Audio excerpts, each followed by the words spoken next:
हमेशा की तरह हम परम पूज्य गुरु जी को नमन करते हुए इस सत्र को शुरुआत करेंगे। युग पुरुष धन्वंतरी स्वरूप न्यूरोथेरेपी के जनक परम पूज्य गुरु जी डॉक्टर लजपत राय मेहरा जी की जय।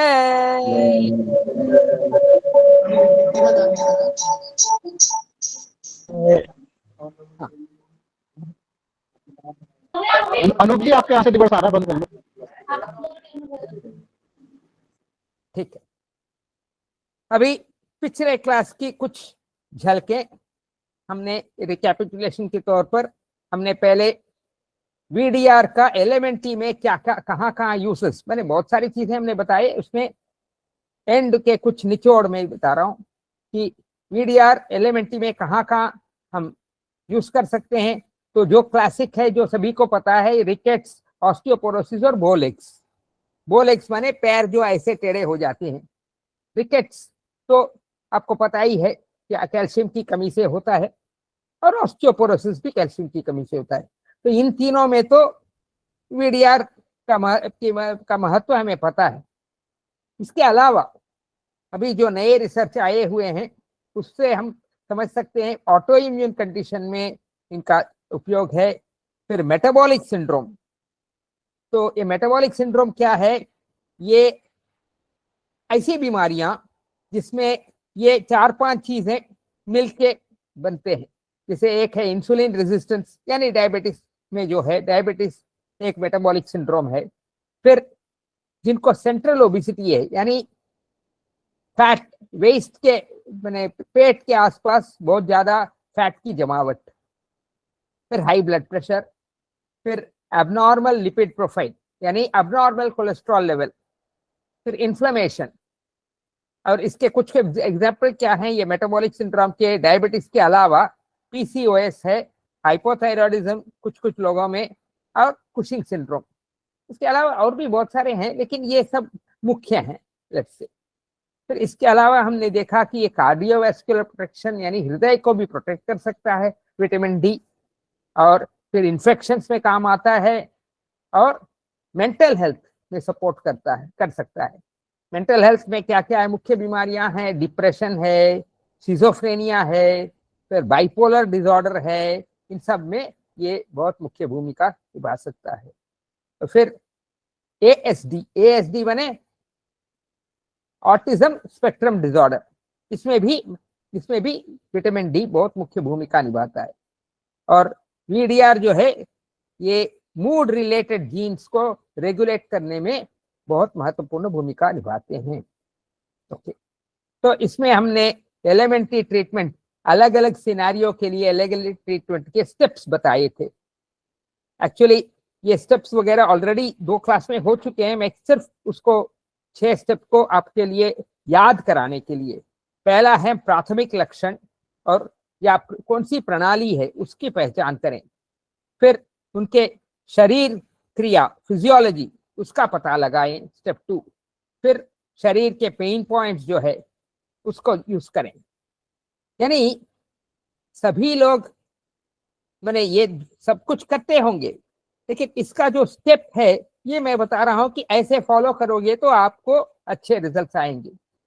पेन पॉइंट्स तो सभी को पता है, सब लोग करते ही हैं, लेकिन कभी कभी पेन पॉइंट्स के मैंने ये प्राइमरी सिम्टम क्या है, इसको आइडेंटिफाई किए बगैर हम पेन पॉइंट्स पे चले जाएंगे तो कभी कभी हम गुमराह भी हो सकते हैं। ये गुरुजी हमेशा कहते थे कि आपको मालूम होना चाहिए कि कौन सा चीज पर हमें मैंने मुख्यतः प्रधानत्व देखना चाहिए।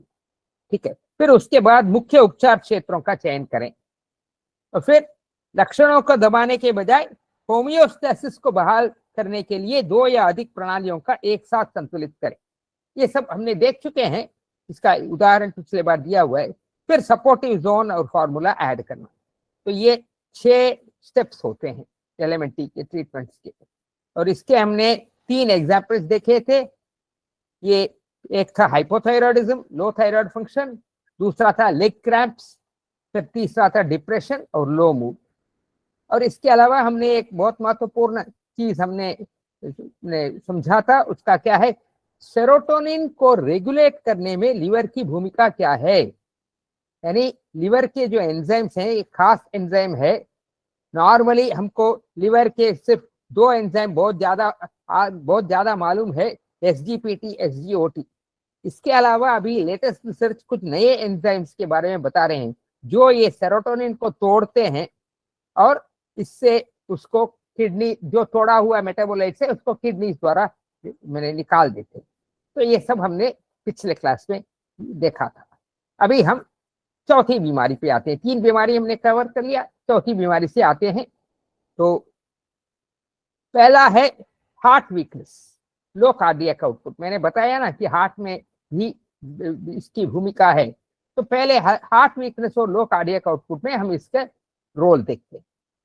तो इसका मेन सिस्टम क्या है? कार्डियोवैस्कुलर सिस्टम, और उसके अलावा ऑटोनोमिक सिस्टम। ठीक है, फिर इसका फिजियोलॉजी क्या है?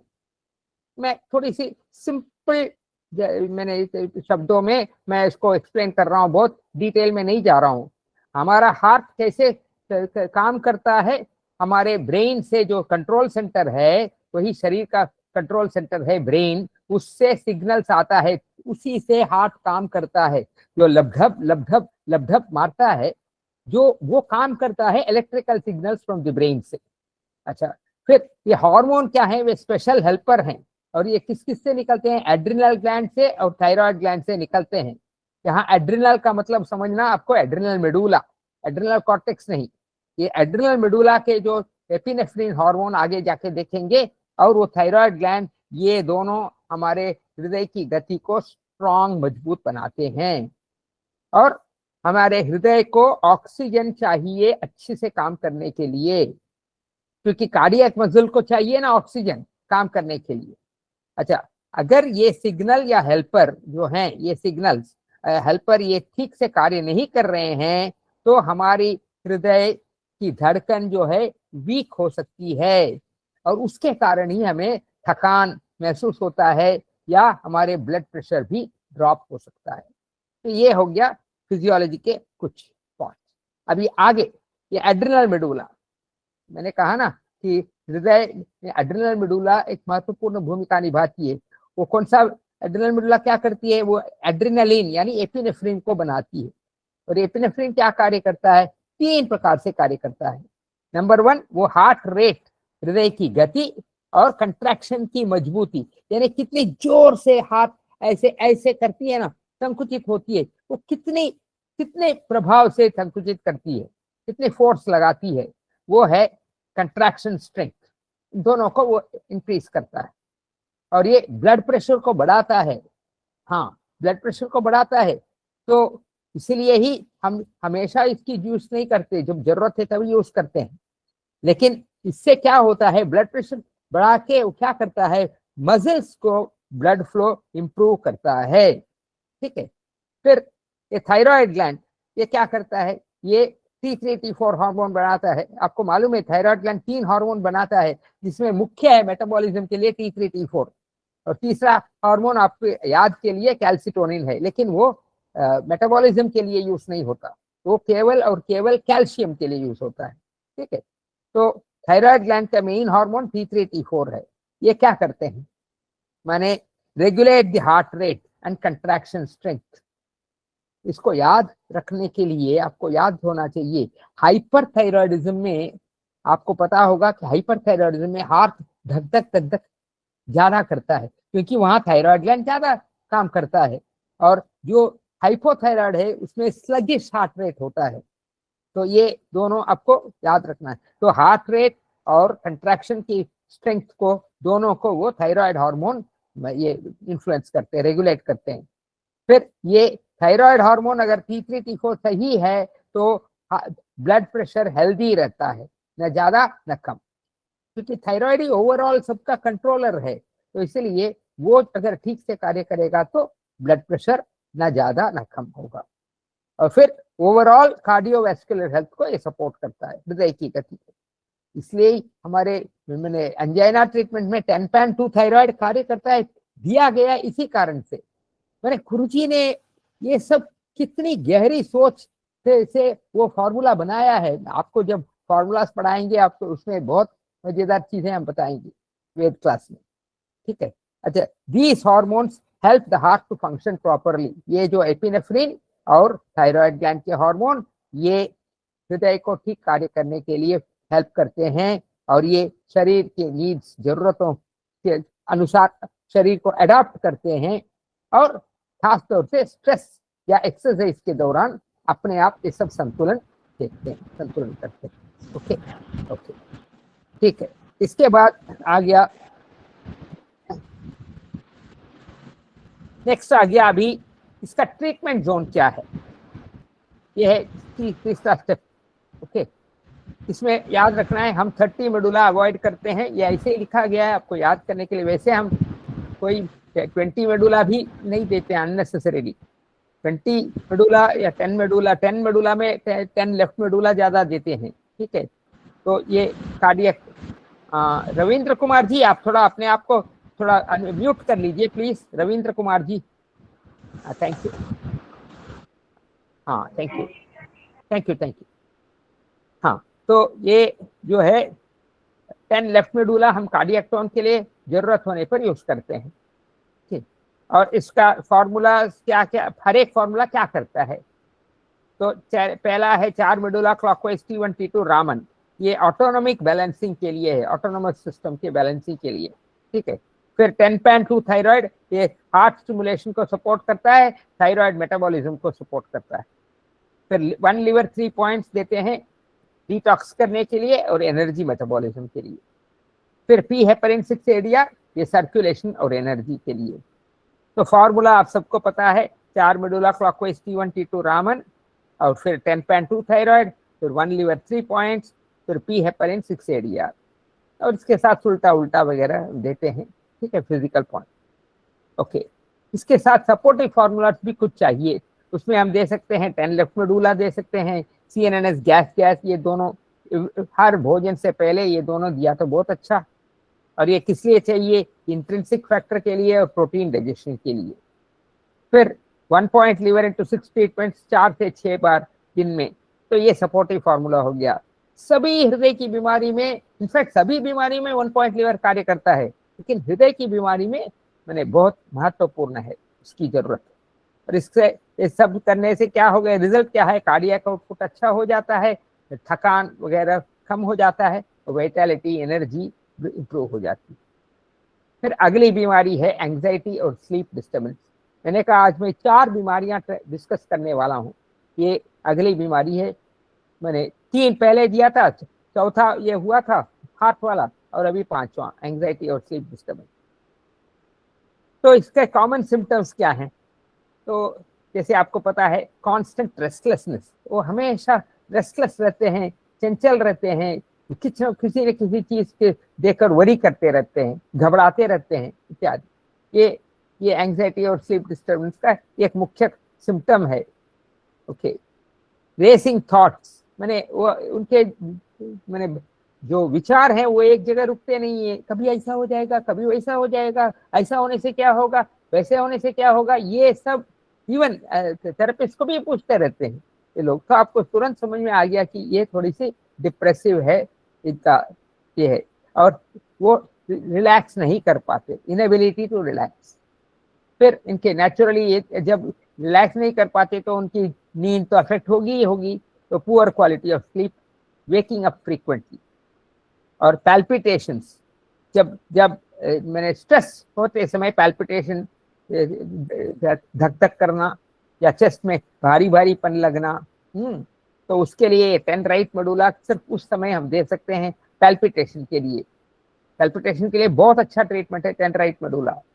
लेकिन पैल्पिटेशन को समझकर अगर पहले हम बाकी सब ट्रीटमेंट देना चाहिए, जैसे 1 मेडुला वगैरह, सेरोटोनिन जो भी है, तो आगे हम फॉर्मूलास भी बताएंगे।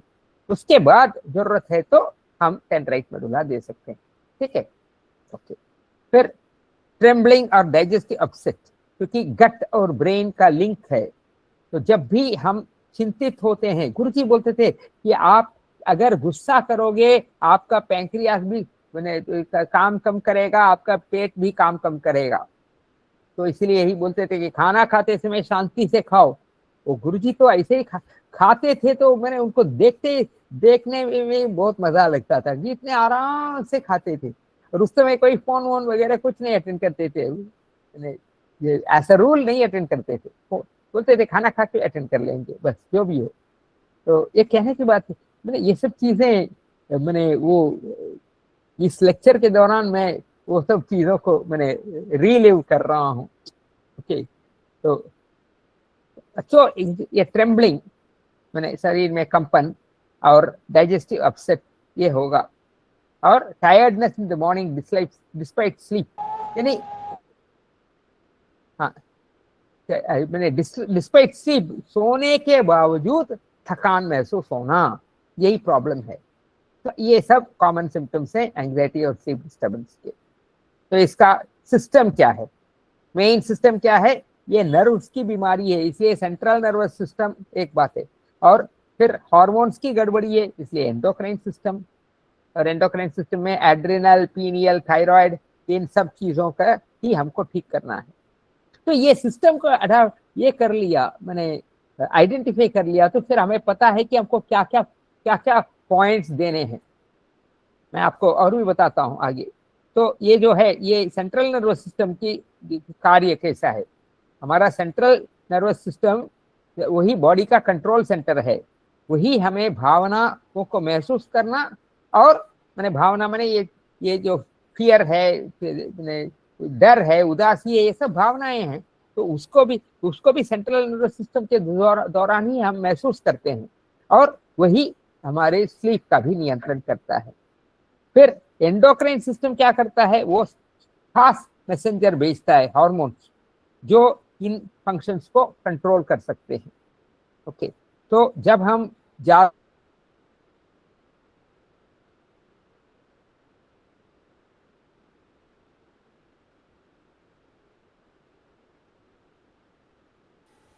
मुझे आवाज नहीं आ रही, हाँ ठीक होगी हाँ है। ठीक है, अभी आगे जाइए। मैंने देखा नहीं था, अभी अभी दोबारा मैं बोलता हूँ यहीं से। तो सेंट्रल नर्वस मेन सिस्टम क्या है, सेंट्रल नर्वस सिस्टम और एंडोक्राइन सिस्टम, क्योंकि और एंडोक्राइन सिस्टम में मुख्यतः है एड्रिनल ग्लैंड, पीनियल ग्लैंड और थायराइड का एक्सिस, एक्सिस माने उनका कनेक्शन। तो इसमें सेंट्रल नर्वस सिस्टम, क्योंकि ये जो भावनाओं का इमोशंस हैं, इसको फील करना और स्लीप को रेगुलेट करना, ये कौन करता है, हमारा तो शरीर का control centre, central nervous system. और एंडोक्राइन सिस्टम क्या करता है, वो स्पेशल मैसेंजर्स भेजता है, यानी हार्मोन ही स्पेशल मैसेंजर हैं। हार्मोन खुद कार्य नहीं करते, एंजाइम्स खुद कार्य करते हैं, हार्मोन केवल संदेश देते हैं। इसलिए एंजाइम्स की मात्रा शरीर में ज्यादा होते हैं, माने समझो 5 मिलीग्राम 10 मिलीग्राम भी हो सकता है, लेकिन हार्मोन्स की मात्रा जो है वह नैनोग्राम में हो सकते हैं। ओके, तो इसका जो है another system send special messengers. और जब हम ज्यादा देर तक स्ट्रेस्ड होते हैं, तो ये दोनों सिस्टम मेसअप हो जाते हैं, मेसअप यानी गड़बड़ा जाते हैं। ओके, तो इसके कारण ही हम ज्यादा एंक्शियस होते हैं और हमें नींद में तकलीफ होती है। ओके, अभी ये नींद, इसको ठीक किया जा सकता है क्या, तो ठीक किया जा सकता है, देखिए हम आपको बताएंगे। तो ये कैसा है, एक विष चक्र है। स्ट्रेस के कारण नींद नहीं आती, उसके कारण हमारे शरीर स्ट्रेस हो जाता है, यानी ये विष चक्र है। ठीक है, ओके। फिर उसका फिजियोलॉजी क्या है, ये था मेन सिस्टम का डिस्क्रिप्शन। तो हमने सिस्टम समझ लिया, ये दोनों चीजों को हमको ठीक करना है, सेंट्रल नर्वस सिस्टम और एंडोक्राइन सिस्टम। फिर इसका फिजियोलॉजी क्या है, तो फिजियोलॉजी में ये जो है सीएनएस का इंटरैक्शन, सीएनएस का तालमेल जो है, वो एंडोक्राइन सिस्टम के साथ तालमेल है। ये तालमेल कौन करता है, हाइपोथैलेमस करता है। यानी central nervous system directly endocrine system को कंट्रोल नहीं कर सकता है, वो हाइपोथैलेमस द्वारा ही कंट्रोल कर सकता है, और ये हाइपोथैलेमस ब्रेन के अंदर है। और ब्रेन में मेडुला है, पीनियल ग्लैंड है, हाइपोथैलेमस, पिट्यूटरी, ये चार अंग जो हैं, यही मूड को रेगुलेट करते हैं, ये इसको फियर को कंट्रोल करते हैं, नींद को और सर्कैडियन रिदम को।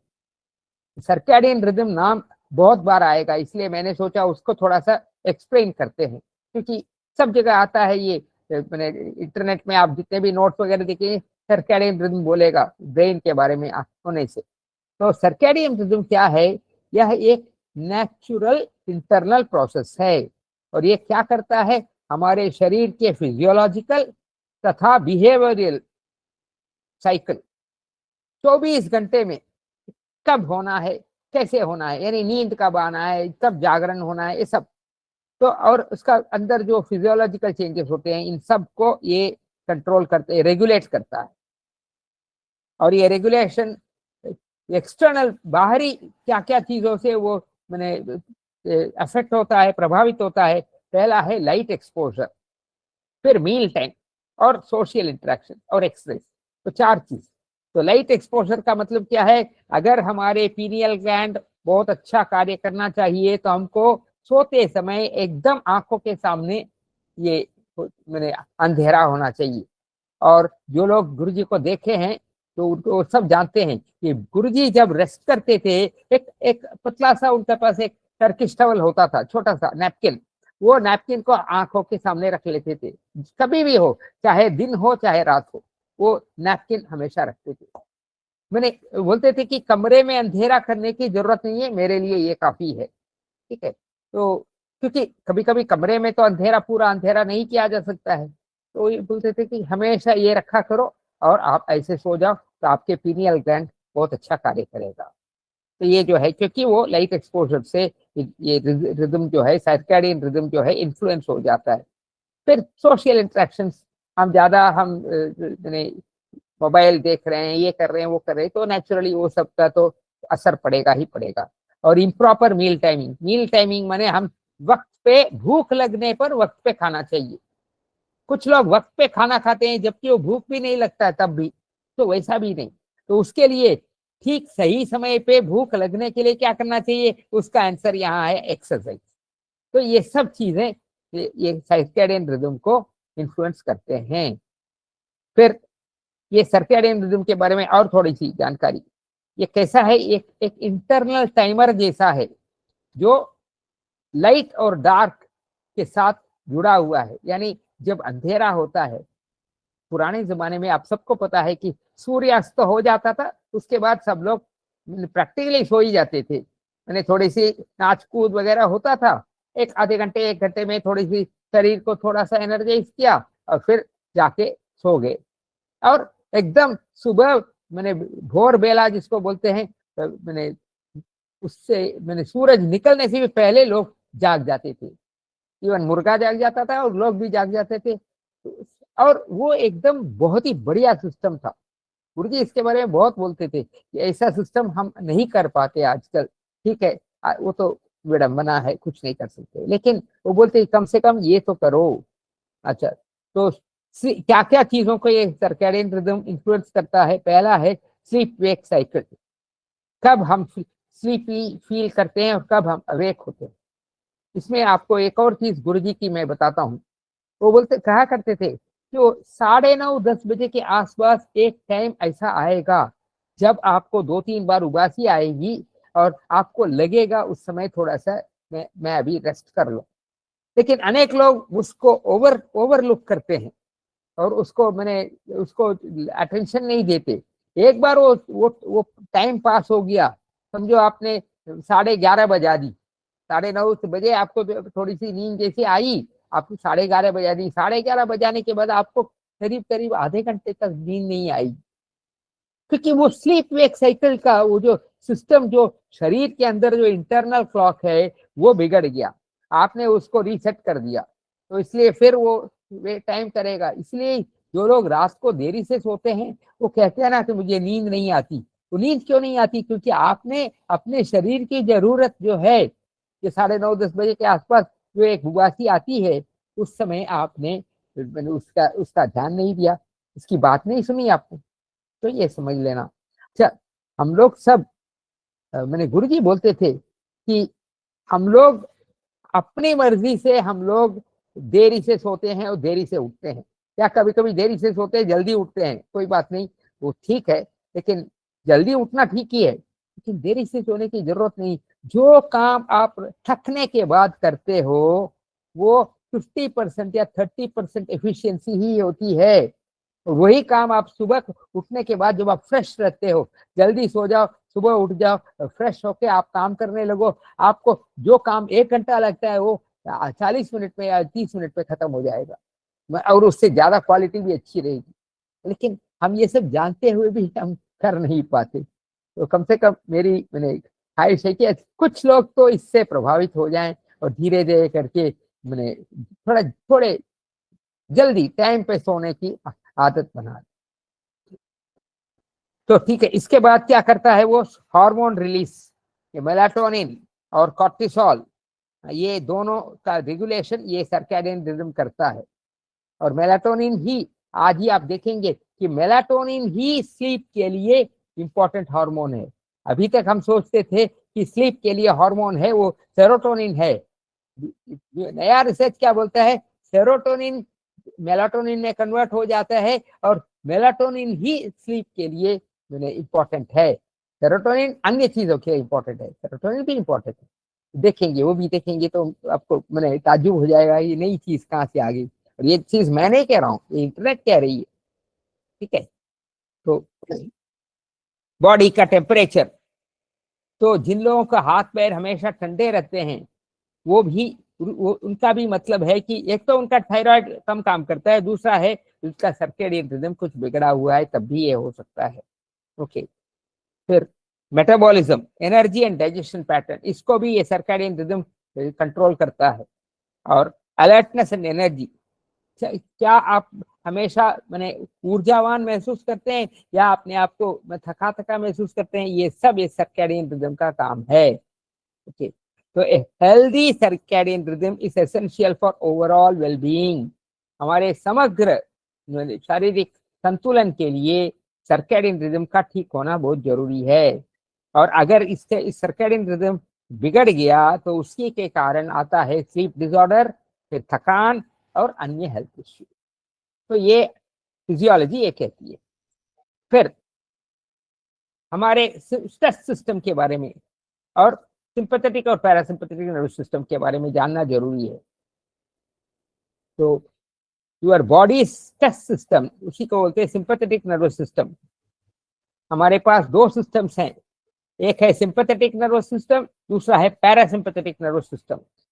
सिंपैथेटिक नर्वस सिस्टम किस लिए काम करता है, भिड़ना या भागना, भिड़ना या भागने के लिए सिंपैथेटिक नर्वस सिस्टम। जब वो मैंने कोई भी आफत आ जाती है तभी ये सब की जरूरत होती है। हमारे सामने एक शेर आ गया, एक सांप आ गया, तो या तो हमें सांप को मारना है या सांप से भागना है। तो ऐसी आफत के लिए कौन सा सिस्टम कार्य करता है, वो है सिंपैथेटिक नर्वस सिस्टम। और इसके बाद तो सिंपैथेटिक नर्वस सिस्टम में अनेक सारे शरीर में मैंने चेंजेस आ जाते हैं, बीपी बढ़ जाता है, शुगर बढ़ जाता है, भूख नहीं लगती, मैंने भूख, क्योंकि जो जो रक्त संचार, जो मैंने डाइजेस्टिव सिस्टम को जाना चाहिए वहां रोक दिया जाता है, और ब्रेन को, हाथ को, पैर को, उन सब चीजों के लिए दिया जाता है, शेयर किया जाता है। तो इसलिए वो सब बिगड़ जाते हैं। तो उसके बाद 72 आवर्स के अंदर ये पैरासिम्पैथेटिक नर्वस सिस्टम काम करेगा। सिंपैथेटिक नर्वस सिस्टम का काम मैक्सिमम समझो 15-20 मिनट, आधे घंटे तक, मैंने उतना ही टाइम में उसको या तो वो आदमी भिड़ेगा या भागेगा, तो उसके लिए उतनी एनर्जी चाहिए, भिड़ना भागना।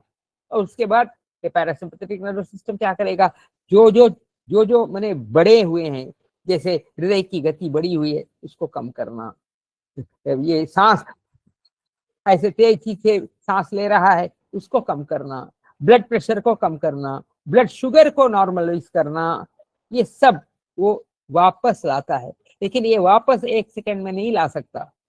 सिंपैथेटिक नर्वस सिस्टम 1 सेकंड के अंदर, 1 सेकंड के 100वें हिस्से के अंदर वो हर चीज को बढ़ा सकती है, ब्लड शुगर को बढ़ा सकती है। क्योंकि जब हम आफत से भिड़ना या भागना होता है उस समय धीरे धीरे कार्य नहीं चलेगा, तो इसलिए उस समय के लिए हमें तैयार करता है सेकंड के हिसाब से। लेकिन पैरासिम्पैथेटिक नर्वस सिस्टम कार्य करने के लिए 72 घंटे चाहिए, यानी 72 घंटे में धीरे धीरे धीरे करके वो कार्य करेगा। इसके लिए गुरुजी उदाहरण बोलते थे, जैसे हम स्पीड अप करते हैं तो एक्सेलरेटर जब हम दबाते हैं तो वो सुने, कुछ सेकंड में हम 100 के स्पीड पे चले जाएंगे, है ना, लेकिन क्या हम ब्रेक उस स्पीड से डाल सकते हैं कि कुछ सेकंड के अंदर 100 से 0 पे ला सकते हैं? नहीं हो सकता है। ब्रेक डालना है तो धीरे, पहले गियर को स्लोअर गियर करो, फिर धीरे धीरे करके फिर ब्रेक डालो, है ना। तभी तो मैंने व्यक्ति सुरक्षित रह सकता है। झट से ब्रेक डालेगा तो गाड़ी स्किड कर जाएगी। तो यही बात है, हमारे शरीर में भी ऐसा ही है। पैरासिम्पैथेटिक नर्वस सिस्टम स्लोली काम करेगा, स्लोली काम करके सब चीज को नॉर्मलाइज करेगा, और उसके लिए समझो 72 आवर्स लगते हैं। तो अगर हमें कोई आफत आनी हो तो वो दोबारा 72 आवर्स के बाद आए तो हमारा सिस्टम, दोनों सिस्टम सही काम करेंगे। लेकिन आजकल क्या होता है, हम हर चीज के लिए उत्तेजित हो जाते हैं, वो सिंपैथेटिक नर्वस सिस्टम को उकसाते रहते हैं। और एक एक मैंने इंसिडेंट हुआ, एक कोई भी मैंने ये वातावरण बदली, हमारा मूड बिगड़ा, तो उसके बाद आधे घंटे में दोबारा गुस्सा होना, फिर आधे घंटे में दोबारा गुस्सा होना। तो इस समय क्या होता है कि ऐसे करते करते ये पैरासिम्पैथेटिक नर्वस सिस्टम ठीक से कार्य नहीं कर पाता, क्योंकि उसको 72 आवर चाहिए। आप आधे घंटे में दोबारा आपने गुस्सा कर लिया या कुछ कर दिया, एक्साइट हो गए आप। तो इस सब के कारण हमारी जो है स्लीप डिस्टर्बेंसेस बहुत ज्यादा बढ़ जाते हैं।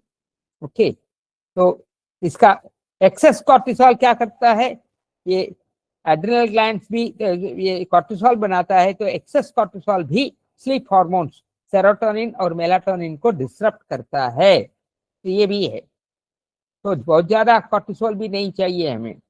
अच्छा, और फिर ये इम्बैलेंस होने के कारण हमारे स्लीप वेक साइकिल अफेक्ट हो जाता है, जिससे हमें ज्यादा देर तक मैंने ठीक से नींद आना या ठीक से मैंने नींद एंजॉय करना ये नहीं होता।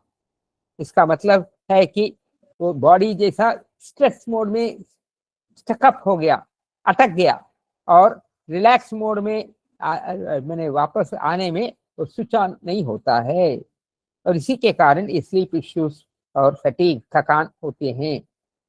तो इसका अभी हम समझेंगे, ये सेरोटोनिन, मैंने कहा ना सेरोटोनिन मेलाटोनिन के बारे में समझना है।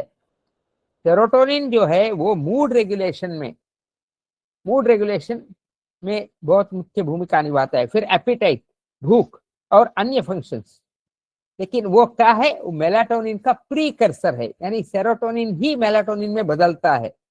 और ऑफ कोर्स सेरोटोनिन ट्रिप्टोफैन से बनता है, यानी सेरोटोनिन का भी एक प्रीकर्सर है, तो ट्रिप्टोफैन करके, तो वो सेरोटोनिन ही मेलाटोनिन में बदलता है, और एक बदलता है कहाँ, पीनियल ग्लैंड में, ऐसा इंटरनेट ने लिखा है। ठीक है, तो हाँ, कर या दो गज भी है प्लीज, हाँ आप देख लीजिए।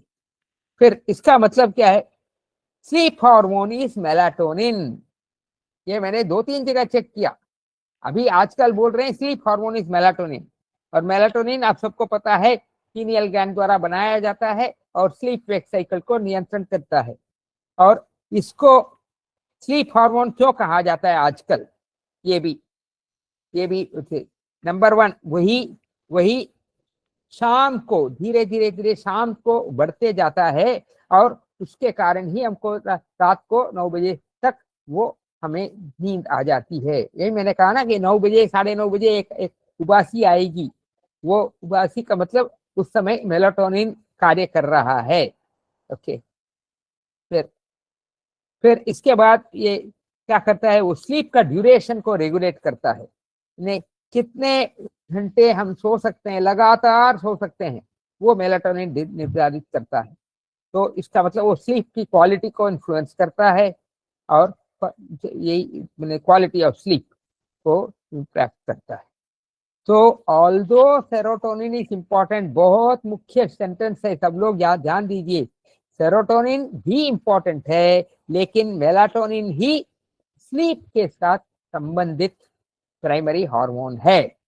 ठीक है, ओके, और इसका रेफरेंस भी है इधर, reference national institute of health, melatonin what you need to know, ऐसे और भी रेफरेंस है। मैंने कहा चलो ये काफी फेमस ये है नेशनल इंस्टीट्यूट ऑफ हेल्थ, तो बहुत फेमस है, तो इसलिए ये इसमें ये लिखा गया है। ओके, फिर अभी हम इसका ट्रीटमेंट जोन क्या है ये देखते हैं। नंबर 1, मेलाटोनिन के लिए हमें क्या चाहिए, पीनियल ग्लैंड, कुंडली ट्रीटमेंट। ओके, तो इसमें क्या है, इसमें स्ट्रेस हो या लेट नाइट एक्सपोजर, देरी से सोना या एड्रिनल डोमिनेंस हो तो इसका रिदम बिगड़ जाता है। इसके अलावा फिर हम 2 मेडुला और 8 मेडुला, यहाँ यहाँ हमने गाबा का यूज किया है। ये गुरुजी ने भी एक फॉर्मूला में गाबा यूज किया है, इसलिए मैं बता रहा हूँ, ये बहुत ही इंपॉर्टेंट है हमारे लिए कि गाबा और सेरोटोनिन दोनों ही सिंपैथेटिक पैरासिम्पैथेटिक आउटपुट को बैलेंस करते हैं, और ये हार्ट रेट को कंट्रोल करते हैं, ब्रीदिंग को कंट्रोल करते हैं, और एंजाइटी रेस्पॉन्स को कंट्रोल करते हैं। ठीक है, तो इसलिए हमें 2 मेडुला 8 मेडुला चाहिए। मैं आप लोग को एक टिप देता हूं। आप लोग को पता होगा कि डॉक्टर लोग जब ऑपरेशन करते हैं तो क्या करते हैं, पहले वो उनका असिस्टेंट क्या करता है, क्या क्या औजार, हेलो सर याओ गज भी, प्लीज आप अपने आप को म्यूट कर लीजिए। हाँ, थैंक यू। ओके, तो डॉक्टर क्या करते थे, डॉक्टर या उनके असिस्टेंट वो क्या करते हैं, पहले उस दिन के ऑपरेशन के लिए क्या क्या औजार चाहिए सब निकाल के रख लेते हैं, पहले सब निकाल के रखेंगे, और डॉक्टर आके पूछेंगे तो देखेंगे क्या क्या आज के लिए सब रेडी है क्या। हाँ, ट्रेन्ड नर्स होते हैं तो वो रेडी है, नहीं तो भी डॉक्टर भी एक बार देख लेते हैं कि हाँ मेरे पास ये औजार है, आज के ऑपरेशन के लिए क्या क्या औजार चाहिए मेरे पास है। तो वही मैं इस की ट्रीटमेंट जोन जरिए मैं आपको बता रहा हूं कि ये जो एंजाइटी से डिस्टर्बेंस के लिए हमने जो फिजियोलॉजी पढ़ा, अभी हमने जो सिस्टम के बारे में पढ़ा, तो उसमें हमको क्या क्या औजार चाहिए ये मैं यहाँ आपको दे रहा हूँ। ये फॉर्मूला नहीं दे रहा हूँ, इधर फॉर्मूला आएगा आगे, लेकिन इसमें आपको ये औजार चाहिए और उसका कार्य क्या हो रहा है ये मैं आपको बता रहा हूँ, समझे कि नहीं। तो ये जो है 2 मेडुला और 8 मेडुला हमको यूज करना है, और उसका क्या है, 2 मेडुला से गाबा बनता है, 8 मेडुला से सेरोटोनिन बनता है, और ये दोनों ये सिंपैथेटिक पैरासिम्पैथेटिक आउटपुट को बैलेंस करते हैं। फिर गट ब्रेन एक्सिस के लिए 6 गैस ही चाहिए। ओके, और ये क्योंकि अगर डाइजेशन पुअर है, तो मैंने अभी कुछ देर पहले कहा था कि सेरोटोनिन बनता है ट्रिप्टोफैन से, ट्रिप्टोफैन एक अमीनो एसिड से एसिड है जो एसेंशियल अमीनो एसिड्स के अंदर आ जाता है, तो वो जो है ट्रिप्टोफैन को भोजन से ही प्राप्त होता है, अनेक चीजों में मिलता है। हेलो हेलो हेलो, ये गज भी है साहब, प्लीज आप ही के वहां से थोड़ी सी डिस्टर्बेंस आ रही है, म्यूट हो जाइए, sorry for the trouble.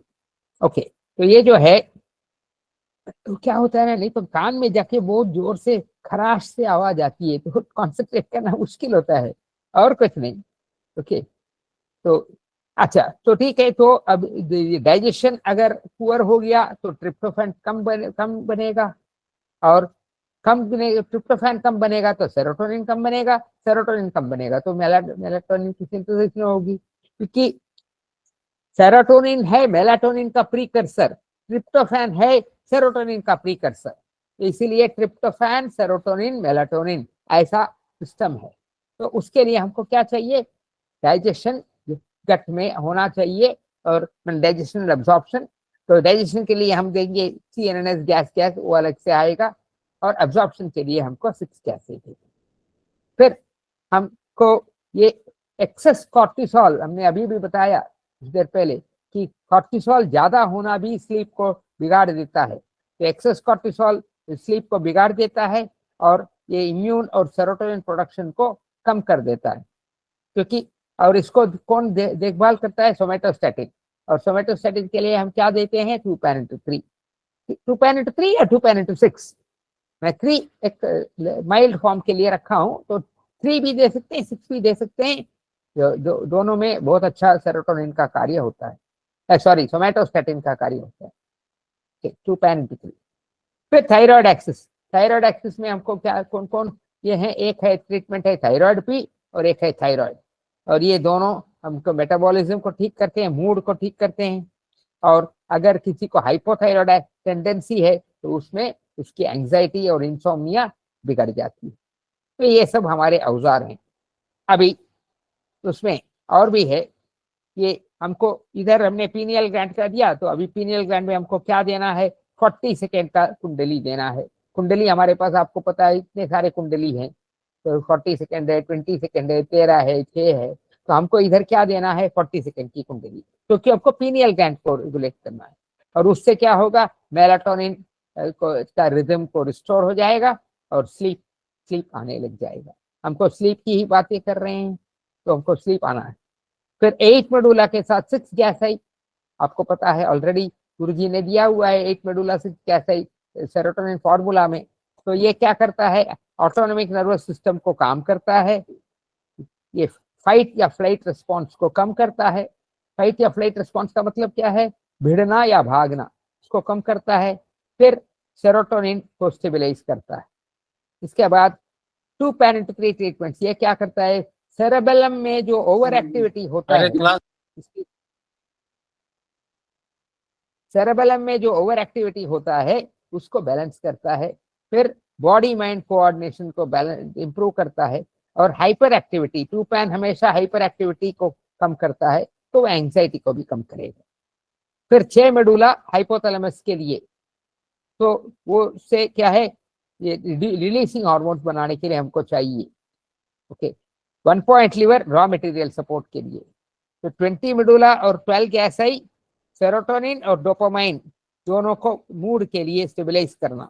Actually ज्यादातर ये डोपामाइन को स्टेबलाइज करेगा, सेरोटोनिन हमको अन्य जगह से भी सेरोटोनिन का, ये 8 मेडुला से होगा। तो स्टेबलाइसिस गुरुजी डोपामाइन, ये 1 पॉइंट पर कितना देंगे? हाँ नहीं अभी फॉर्मूला देंगे, 1 मिनट, अभी फॉर्मूला नहीं आया, 1 मिनट। फार्मूला नहीं, इसमें लिखा है 1 पॉइंट कितना? एक मिनट अभी आते हैं, अभी बताते हैं आपको। 2 मिनट प्रकाश जी, 1 मिनट आइए, वेट कीजिए। तो 2 मेडुला है गाबा के लिए, ये लॉजिक है, अभी ट्रीटमेंट फॉर्मूला आएगा, ठहर जाओ। अभी उसके बाद हम थायराइड पी देते हैं, हमने 2 जगह थायराइड पी दिया हुआ है, तो फॉर्मूला आएगा अभी नेक्स्ट लाइन में। तो उसमें एक थायराइड पी है पिट्यूटरी बैलेंस करके एसीटीएच रिलीज करने के लिए, और दूसरा एसीटीएच क्या है, ये एड्रिनल के लिए चाहिए ना एसीटीएच। तो ये फिर उसके बाद 1 थायराइड के बाद 6 एडीआर देते हैं, तो वो एसीटीएच फिर 6 एडीआर के लिए सपोर्ट करेगा। ओके, फिर उसके बाद 1 थायराइड पी और 2 थायराइड, ये यहाँ 1 थायराइड पी देते हैं टीएसएच के लिए, और उसके साथ थायराइड बैलेंस। अभी इन सब ये है मेरे औजार रेडी हो गए, मैंने ये सब पता कर लिया कि ये सब चीजें मुझे चाहिए। अभी फॉर्मूला कैसे बनाना है, अब देखिए इसमें फॉर्मूला, ये फॉर्मूला 6 बजे देने वाली फॉर्मूला है। ओके, और इसमें क्या करेंगे, पहले 8 मेडुला 6 गैसे 2 पैन इंटू 3 ट्रीटमेंट्स, ये पहला ट्रीटमेंट। 8 मेडुला 6 गैसे, ये तो आपको serotonin 2 pan into 3 treatment. Serotonin ज्यादा भी नहीं होना चाहिए, सही होना चाहिए, इसलिए साथ में ही 2 पैन दिया हुआ है हाइपर एक्टिविटी को कंट्रोल करने के लिए। और फिर अपना स्टैंडर्ड फॉर्मूला क्या है, कुंडली 40 सेकेंड के बाद 6 मेडुला, पीनियल ग्लैंड और ये हाइपोथैलेमस। उसके बाद सपोर्ट के लिए 1 पॉइंट लिवर, इधर मैंने 1 पॉइंट लिवर 3 जगह यूज किया, 3 बार यूज किया है, इसीलिए वो 1 पॉइंट लिवर है। क्योंकि लिवर आपको पता है कि वो अनेक सारे फंक्शन करता है, 500 से ज्यादा फंक्शन, 1100 से ज्यादा केमिकल निकालता है। तो वो हम उसको पॉइंट लिवर जब देंगे तो वो अलग अलग जगह से वो जो जो उस समय के लिए जो जरूरत है वो आप वो निकालेगा। तो 1 पॉइंट लिवर 20 मेडुला उसके लिए जो चाहिए सपोर्ट चाहिए वो देगा। फिर 1 पॉइंट लिवर 12 गैसाई, ये दोनों आपको पता है डोपामाइन के लिए दिया जा रहा है। फिर 1 पॉइंट लिवर 2 मेडुला गाबा। इसके बाद 1 थायराइड पी 6 एडीआर और 1 थायराइड पी 1 थायराइड। इसमें मैंने बताया आपको कि 1 थायराइड पी, पहला 1 थायराइड पी आपको एसीटीएच बनाने के लिए है, और दूसरा थायराइड 1 थायराइड पी आपको थायराइड हार्मोन बनाने के लिए है। तो ऐसे एक कॉम्बिनेशन बहुत ही अच्छा, इसको आप ट्राई कर सकते हैं तो बहुत मजा आएगा। और यहाँ आप देख रहे हैं कि एडीआर थायराइड से पहले दिया गया है। आपको लेफ्ट साइड ट्रीटमेंट फॉर्मूला में मालूम होगा कि ये लेफ्ट साइड ट्रीटमेंट फॉर्मूला में गुरुजी ने लिखा हुआ था कि भाई नॉर्मली हम एडीआर थायराइड से पहले देना चाहिए, लेकिन वो उल्टा सुल्टा पेशेंट को आगे करो पीछे करो, ये सब के लिए फॉर्मूला में क्या दिया गया, पहले थायराइड बाद में एडीआर दिया गया। लेकिन आइडियल वो कॉम्प्रोमाइज है लिखा है ना, तो इसीलिए यहाँ एडीआर को पहले दिया, बाद में वन थायराइड दिया। और ये वन थायराइड पी है एसीटीएच के लिए, और ये वन थायराइड पी है टीएसएच के लिए। ठीक है, ओके। और इधर और एक भी बात है, ये थायराइड पी सेपरेटली दिया गया एसीटीएच और टीएसएच, और यही मैंने लिखा है। और वेद के फिजियोलॉजी के पेज 64, ये किताब तो काफी इसमें है, तो ये इसमें लिखा है जब हम न्यूरोथेरेपी द्वारा किसी भी ग्रंथि को उकसाते हैं तो नेगेटिव फीडबैक सिस्टम के नियंत्रण के कारण वह ग्रंथि केवल वही हार्मोन या केमिकल उतनी ही मात्रा में बनाएगा जितना कि उस समय के लिए आवश्यकता है। ये गुरुजी के ओरिजिनल शब्द हैं। ठीक है, तो इसी के आधार पर ये दोनों ऐसे बनाया गया। जब मैं पहले बार थायराइड पी देता हूँ 6 एडीआर देता हूँ तो ऑटोमेटिकली वो एसीटीएच बनाएगा। जब दूसरे बार थायराइड के पहले थायराइड पी दिया जाता है तो ऑटोमेटिकली वो टीएसएच बनाएगा। वो इसीलिए कि उसको पता है, शरीर को पता है, और ये नेगेटिव फीडबैक सिस्टम के द्वारा पता है। तो ठीक है, इसके बाद एक और फॉर्मूला गुरुजी का है, काफी फेमस फॉर्मूला है, प्योर सेरोटोनिन फॉर्मूला। ये आप 6 बजे देना है। ये थोड़ा माइल्ड वर्जन, डिफरेंट वर्जन है। ये 6 बजे देना है। माइल्ड में नहीं बोलूंगा, ये भी काफी स्ट्रांग है, अच्छा है। और इसके बाद ये रात को सोते समय देना है।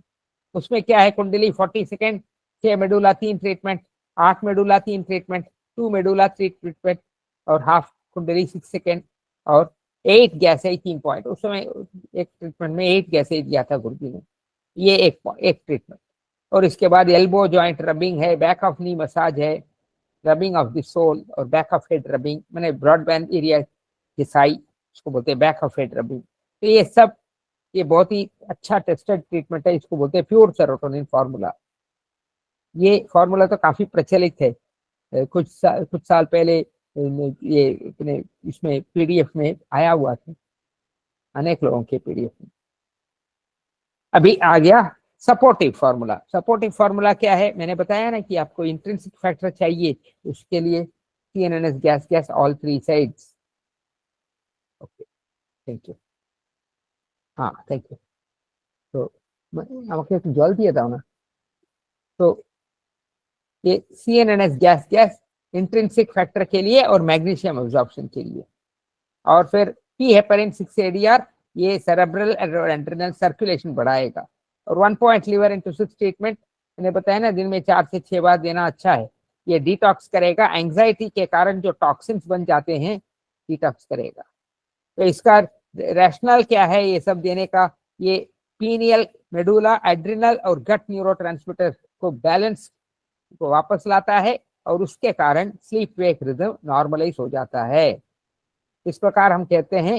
1 मिनट, आप इसको पढ़ लीजिए, मैं थोड़ा सा पानी पी के कंटिन्यू करूँ।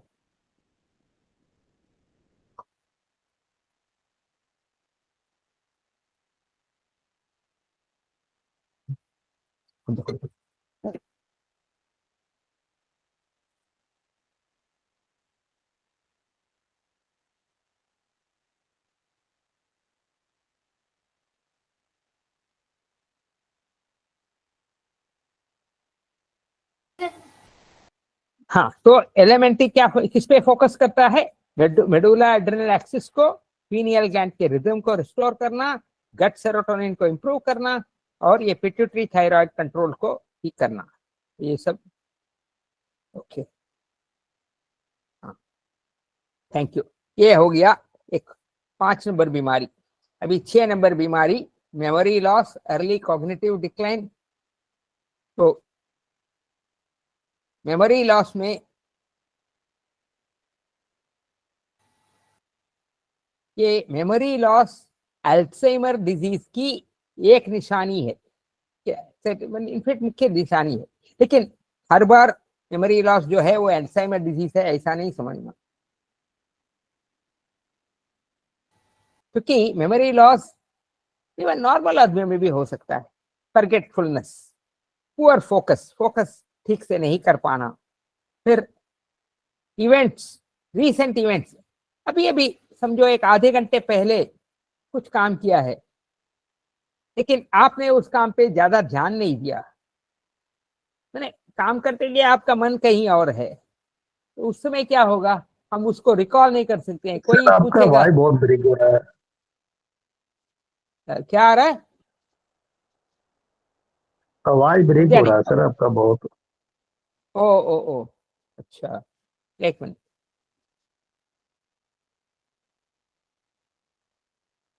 तो सर हमारा इधर तो आवाज सही आ रहा है। सही आ रहा है सर। इधर तो सही आ रहा है आवाज। सही आ रहा है। सही आ रहा है सर। सही आ रहा है। ओके, वो इंटरनेट ठीक की है। परेशानी होगी। हाँ, ये इंटरनेट की प्रॉब्लम है। हाँ हाँ, अच्छा एक मिनट, चेक चेक सर करके सुनो। स्क्रीन में दिखाई नहीं दे रहा ढंग से, छोटा करना पड़ेगा आपको स्क्रीन में। স্ক্রিন এটা বলছে, এটা ছোট করতে হবে, বলেছে অনেক বড় হয়ে গেছে। বেশি বড় हाँ হয়ে গেছে। हाँ, ठीक है, मैं करता हूँ। नहीं, छोटा करो, छोटा करते बोलছে ওরা। हाँ बस, अच्छा, अभी ठीक है। अभी नहीं हुआ सर। ठीक है सर। ठीक है हाँ सर। ठीक है। हाँ, ठीक है ठीक है।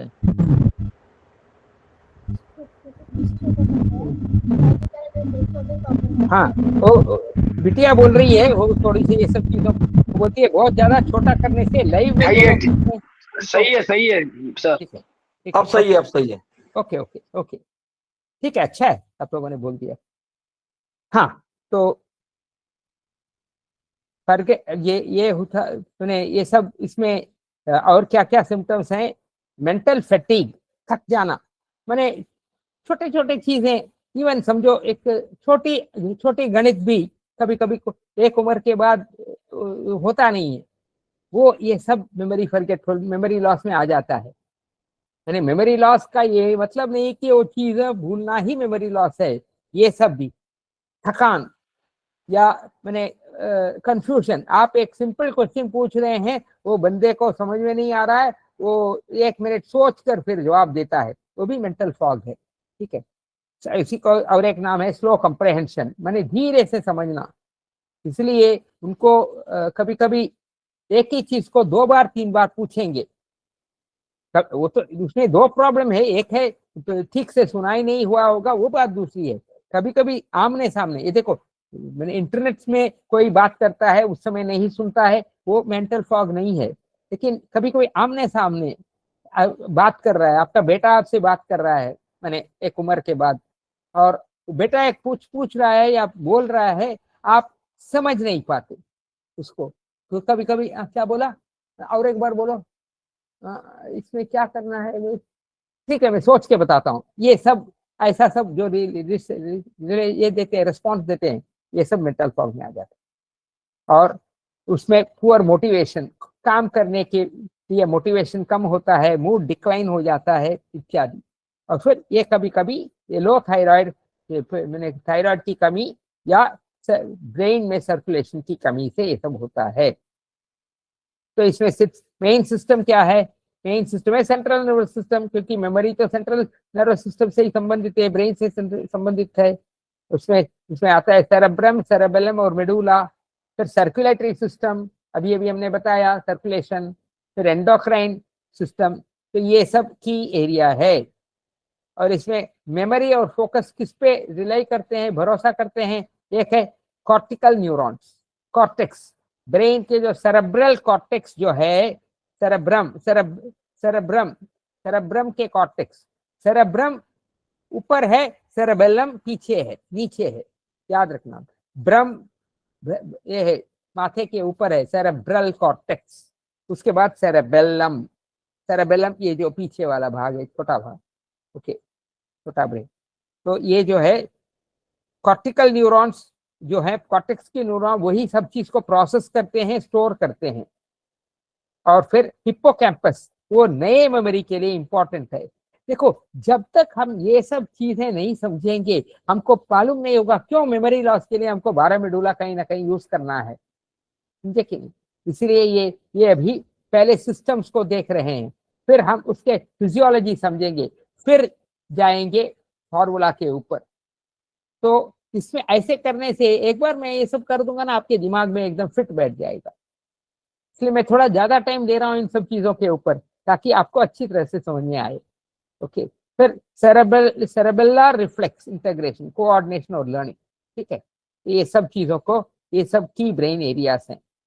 फिर इसमें क्या क्या चीजें बिगाड़ने वाले फैक्टर क्या हैं? ऑक्सीजन की कमी, सर्कुलेशन की कमी।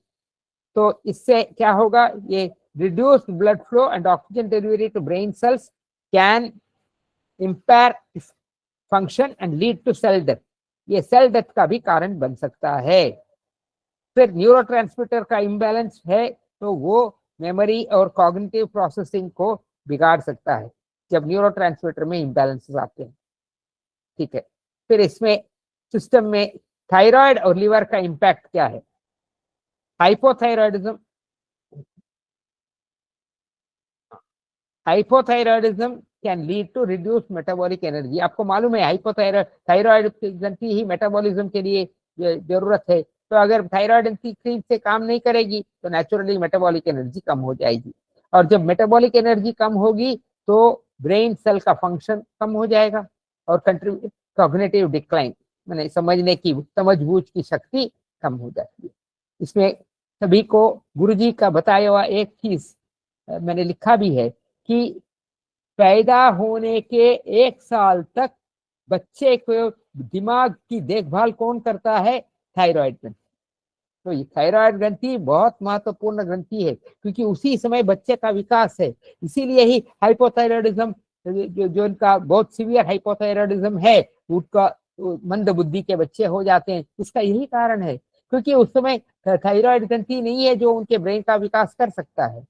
इसलिए गुरुजी हमेशा बोलते थे कि हम जब बच्चा हमारे पास आता है तो हम जब थायराइड ट्रीटमेंट देते हैं, समझ लो उसी दिन बच्चे का जन्म हुआ है, क्योंकि हमने उसकी एक मुख्य जरूरत, ब्रेन की जरूरत हम पूरा कर रहे हैं अपने ट्रीटमेंट के जरिए।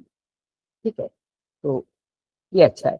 फिर थायराइड डिसफंक्शन के साथ liver dysfunction, impaired liver dysfunction. Liver function अगर ठीक से कार्य नहीं करे तो क्या होगा? टॉक्सिन बिल्डअप ज्यादा हो जाएगा, और जब ब्रेन में टॉक्सिन, शरीर में टॉक्सिन बिल्डअप का एक मैंने मुख्य ये लिवर का सदृश काम करना।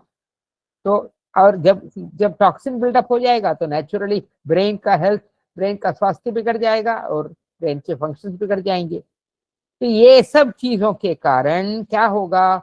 कॉग्निटिव और प्रोसेसिंग स्पीड, कॉग्निटिव माने रिकॉग्निशन, चीजों को पहचानने की शक्ति, वो प्रोसेसिंग स्पीड, ये दोनों कम हो जाते हैं। इसके कारण मेमोरी फॉर्मेशन जो है वो खराब हो जाता है, और फिर मेमोरी रिट्रीवल, उससे चीजों को पकड़ना, और इसके कारण हम फोकसिंग नहीं कर पाते, अटेंशन नहीं कर पाते। तो हमको क्या करना है? सर्कुलेशन को इम्प्रूव करना है, न्यूरो ट्रांसमीटर्स को बैलेंस करना है, और थायराइड और लिवर हेल्थ को मैनेज करना है। इन सब से हम ये मेमोरी लॉस को हम ठीक कर सकते हैं। ये तो इसका ये हमने जनरल पढ़ लिया। अभी इसका फिजियोलॉजी क्या है? फिजियोलॉजी में poor sleep strongly link to memory loss. माने मेमोरी अगर अच्छा होना चाहिए तब अच्छी नींद रहनी चाहिए। छोटे बच्चे, आप सबको पता है, छोटे बच्चे मैंने मिनिमम उनका तो 8 घंटे नींद पूरा कर लेते हैं किसी तरह। आजकल थोड़ा डिफरेंट है, लेकिन पहले तो बच्चे रात को 7 बजे सो जाते थे तो सुबह 4 बजे 5 बजे उठ जाते थे, उनका पूरी नींद। और ऐसे बच्चे बहुत शार्प रहते थे। तो आजकल खैर थोड़ी गड़बड़ी चल रही है, बच्चे लोग आजकल 12 बजे उठते हैं, मैंने 12 बजे सोते हैं और सुबह 8-9 बजे 10 बजे उठते हैं, तो उनका पूरा सिस्टम ही बिगड़ जाता है। तो इसीलिए आजकल अनेक लोगों, बच्चों में मेमोरी लॉस वगैरह कम उम्र में भी देखा जाता है। आजकल 14 साल के बच्चियां 14 साल 18 साल के बच्चियां क्या बोलते हैं? मैं भूल गया, मैं भूल जाता हूँ, भूल जाती हूँ, कह देते हैं बहुत आसानी से। क्योंकि और वो उनकी गलती नहीं है, वो इसलिए कि वो ये फंडामेंटल रूल्स को फॉलो नहीं कर पाते या नहीं करते, जो भी। तो यानी फंडामेंटल रूल क्या है? Poor sleep is linked to memory loss. Okay, और कॉग्निटिव डिक्लाइन, कॉग्निटिव माने समझ बूझ की शक्ति। ओके, और ये क्यों ये होता है? क्योंकि ये क्रूशियल ब्रेन फंक्शंस हैं। मेमोरी कंसोलिडेशन माने मेमोरी को इकट्ठा करके उसको समझना, और उसके कारण ही अल्जाइमर्स डिजीज जैसी बीमारी मैंने फैलने लग जाती है। और फिर स्लीप फंक्शन से नर्व टोन भी बिगड़ जाता है, एड्रिनल हार्मोन, थायराइड हार्मोन और ऑक्सीजन सप्लाई, ये सब बिगड़ जाते हैं स्लीप फंक्शन अच्छा नहीं होने से। और तो जब लो टोन हो जाता है तो क्या है? कंट्रैक्शंस वीक हो जाते हैं, फिर एंजाइटी, डिप्रेशन और फटीग आते हैं। ठीक है, तो इसके बाद एक इंपॉर्टेंट टॉपिक मैं देने वाला हूं, उसका नाम है बीटा एमालॉइड प्लैक्स। ये क्यों ये मेमोरी इतना जल्दी लोगों में गड़बड़ होता है, वो उसका एक मैंने इंटरनेट में पाया है, उसको बोलते हैं बीटा एमाइलॉइड प्लैक्स। तो ये स्लीप कम होने से ये प्लैक्स बढ़ जाते हैं। माने हृदय में प्लैक जो होता है वो कोलेस्ट्रॉल के कारण होता है। ठीक है, वो अलग प्लैक है, वो भी वहां भी हृदय में भी क्लॉट्स होते हैं, उसमें प्लैक्स बनता है। प्लैक माने कचरा समझो। ठीक है, और ऐसे जो ब्रेन में जो जो प्लैक्स बनते हैं, उनपे एक का नाम है बीटा अमाइलॉइड। और ये बीटा अमाइलॉइड प्लैक बनने के कारण ही अटेंशन बिगड़ जाना वगैरह, और कॉग्निटिव एबिलिटीज बिगड़ जाना होता है। तो ये बीटा अमाइलॉइड प्लैक्स के बारे में मैंने सोचा थोड़ी सी डिटेल में जानना चाहिए। इसका फिजियोलॉजी क्या है? ये बेसिकली प्रोटीन के फ्रैगमेंट हैं, ये abnormal clump of protein fragment है, और उस प्रोटीन का नाम ही बीटा अमाइलॉइड। ओके, और ये हेल्दी ब्रेन में क्या होता है? बीटा अमाइलॉइड जैसे बनता है वो क्लियर अवे हो जाता है, जिसका सर्कुलेशन अच्छा है। लेकिन अल्जाइमर जैसे कंडीशन में ये एक्यूमुलेट होकर जगह जगह प्लैक बन जाता है ब्रेन के अंदर। समझे कि नहीं?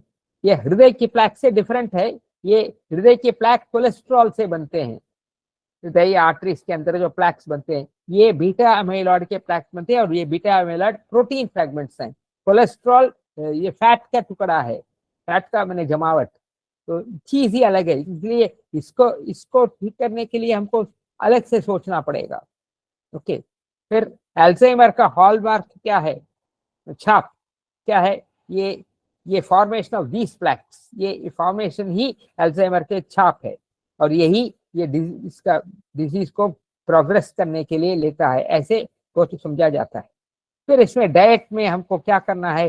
प्रोसेस्ड फूड अवॉइड करना है, कॉम्प्लेक्स कार्बोहाइड्रेट्स अवॉइड करना है, और शुगर अवॉइड करना है, क्योंकि यही चीजें जो हैं ऐसे कंपाउंड्स बनाते हैं जो इन्फ्लेमेशन के लिए कार्य करते हैं, और इसके कारण ही प्लैक फॉर्मेशन बनता है। यानी घूम फिर के सब डाइजेशन के ऊपर आ गया और डाइट के ऊपर आ गया। ओके, अभी इसका क्या क्या दे सकते हैं? तो हमको सोमैटोस्टैटिन देना है 2 pan-into-6, ये बीटा अमाइलॉइड प्लैक्स के लिए। ठीक है, फिर पीनियल ग्लैंड से हम सर्केडियन रिदम को, टाइमिंग को सेट करना है, उसके लिए 40 सेकेंड कुंडली। फिर 4 मेसेनसेफलॉन, ये क्या है? ये सेंसरी इनपुट को मोटर मेमोरी के साथ कोऑर्डिनेट करता है, और इसमें डीजेनरेशन है तो फॉरगेटफुलनेस और क्लमजीनेस है, ये कोऑर्डिनेशन ठीक से नहीं होगा, तो उसके लिए 4 मेसेनसेफलॉन दिया गया है। फिर 20 मेडुला, 8 मेडुला और 15 मेडुला, ये तीनों ये जो है डोपामाइन, सेरोटोनिन और एसिटाइलकोलिन, ये तीनों अटेंशन और मेमोरी के लिए बहुत इंपॉर्टेंट हैं। तो ये हमने लॉजिक कुछ देखा।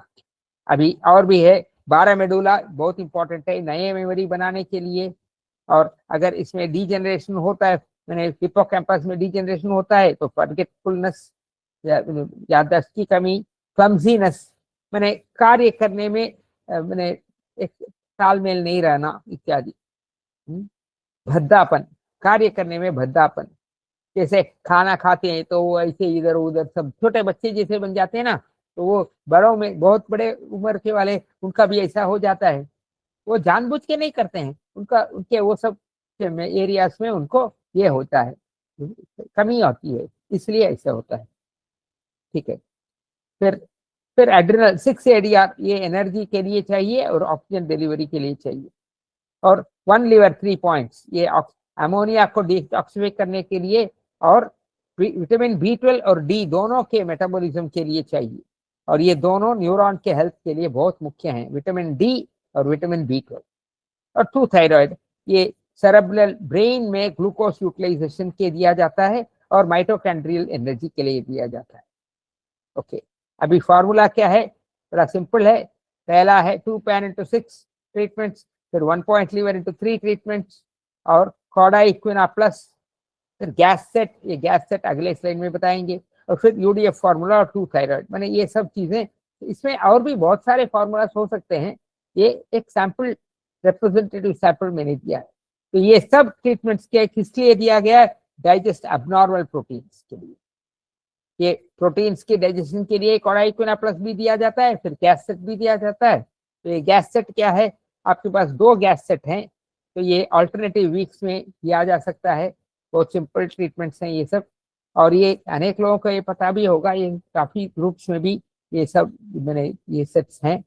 और किसी को चाहिए तो इसको तो वैसे भी आप लोग स्क्रीनशॉट ले सकते हैं, नहीं तो वीडियो में देख सकते हैं। ओके ओके, फिर इसके बाद UDF फार्मूला। UDF फार्मूला में रामन ट्रीटमेंट पेट्रोनियम के लिए दिया गया। फिर ये फार्मूला बड़ा स्टैंडर्ड फार्मूला है ब्रेन के लिए।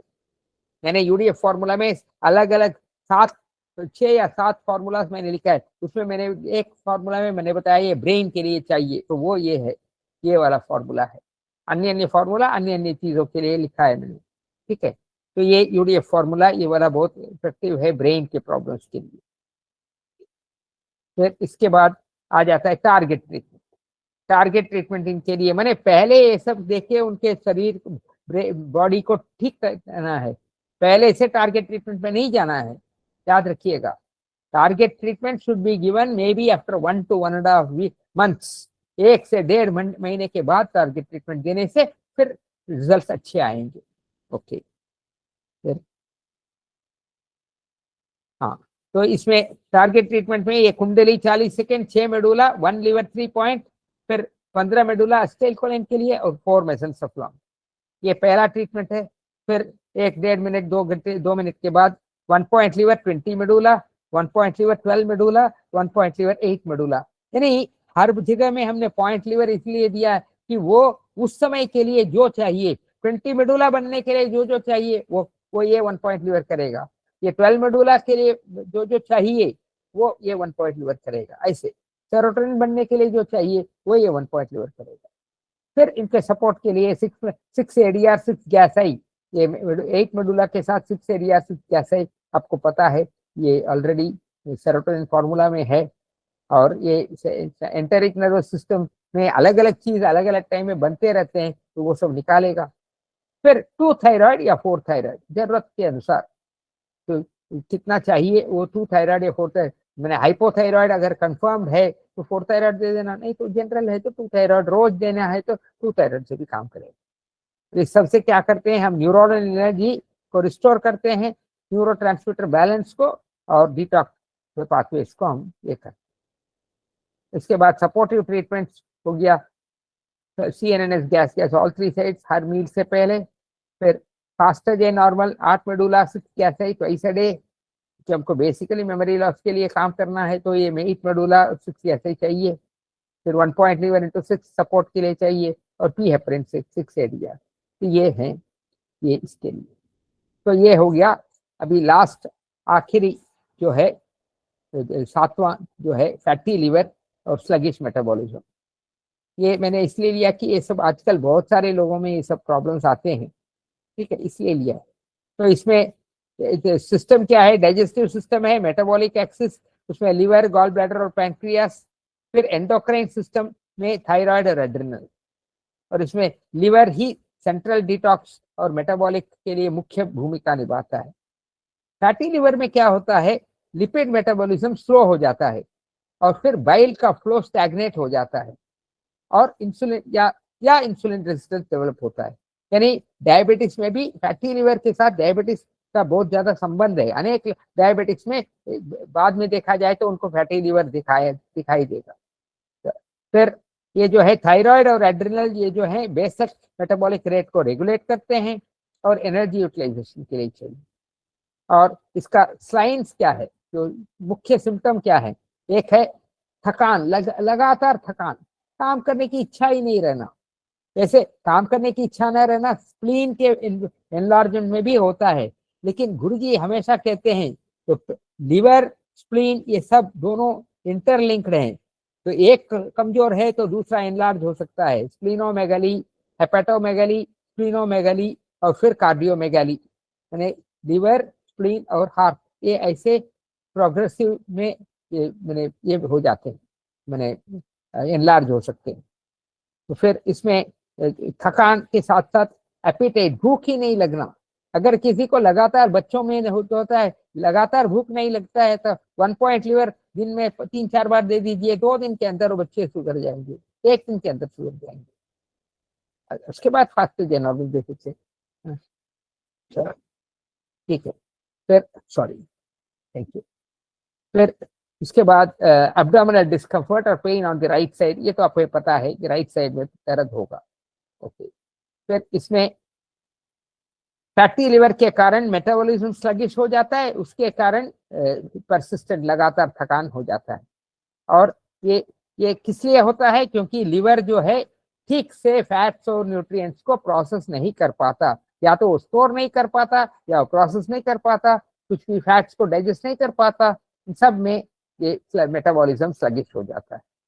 फिर अदर कॉमन सिम्टम्स होते हैं, भूख नहीं लगना, वो हमने देख लिया है, जी मिचलाना, नौजिया, और पेट में कुछ थका, मैंने पेट दर्द होगा ऐसा नहीं है, कभी कभी एक पेट में एक अजीब किस्म का एक मैंने डिस्कम्फर्ट होता है। डिस्कम्फर्ट का मतलब वो हमें अच्छा नहीं लग रहा है, पता नहीं, कह नहीं सकते हैं। ऐसे कभी कभी कुछ लोग होते हैं ना, तो कभी कभी डैडी, आपके डैडी मम्मी कोई खाना नहीं खाते, या दादी माँ, नाना नानी कोई खाना नहीं खाते, आप पूछो, पता नहीं, नहीं चाहिए हमको, कुछ खाने को जी नहीं करता है, वो वाली चीज, समझे कि डिस्कम्फर्ट, एब्डोमिनल डिस्कम्फर्ट, तो उसमें लीवर बहुत कार्य करता है।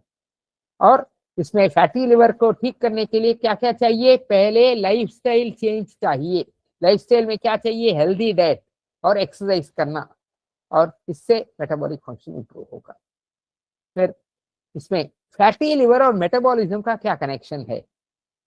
ओके, ये क्या, जब लीवर में फैट एक्यूमुलेट होता है तो उसका फंक्शंस करना की क्षमता कम हो जाती है, उसके बाद मेटाबॉलाइज, न्यूट्रिएंट्स मेटाबॉलाइज नहीं कर पाता और एनर्जी जनरेट नहीं कर पाता। ठीक, इसलिए ही जब हाथ पैर ठंडे हैं, गुरुजी ने 64-74 फॉर्मूला बनाया ना, 6 मेडुला, 4 पैरा, 7 लिवर, 4 थायराइड, तो वो है उधर, वही है लिवर का, वही महत्व है कि वो ठंडी को मैंने जनरेटिंग एनर्जी वो करता है, मैंने हीट जनरेट करता है। टेम्परेचर के लिए लिवर की महत्वपूर्ण भूमिका है।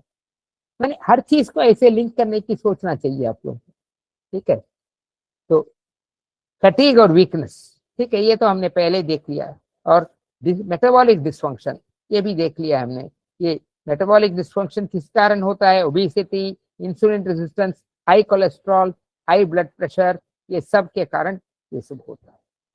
तो इसमें कॉर्टिसोल भी इसको इन्फ्लुएंस करता है। पहला, कॉर्टिसोल जो है एनर्जी मेटाबॉलिज्म को ठीक करता है। जैसे क्या करता है? ग्लूकोज को लिवर स्टोर से रिलीज करना, इसको बोलते हैं ग्लाइकोजेनोलाइसिस, फिर नए ग्लूकोज का प्रोडक्शन करना, फिर fat and protein breakdown, energy के लिए इसको एनहांस करना, और फिर ये है एनर्जी आउटपुट कॉर्टिसोल।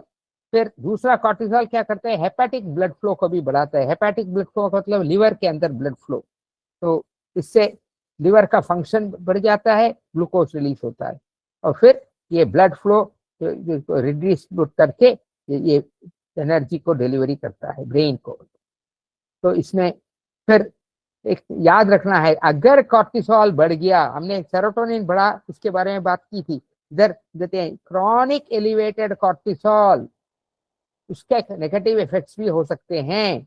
ये अनेक लोग को मालूम नहीं ना कि कॉर्टिसोल कम होना भी ठीक नहीं, कॉर्टिसोल बढ़ना भी ठीक नहीं।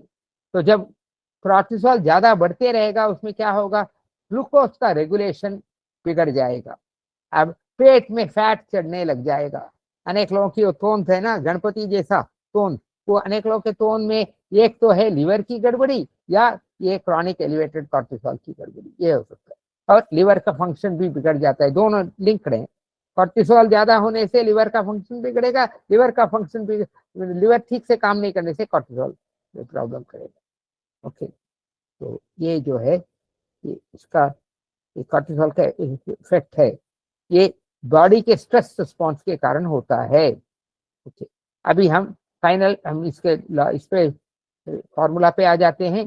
पहला है हाफ कुंडली 40 सेकेंड, ये नाइट टाइम फैट मोबिलाइजेशन के लिए दिया गया है। इधर देखो हर जगह में अलग अलग कार्य करता है, हमारे यही पीनियल ग्लैंड अन्य जगह में अन्य कार्य करता है फॉर्मूला में। तो यहाँ नाइट टाइम फैट मोबिलाइजेशन के लिए दिया गया है पीनियल ग्लैंड।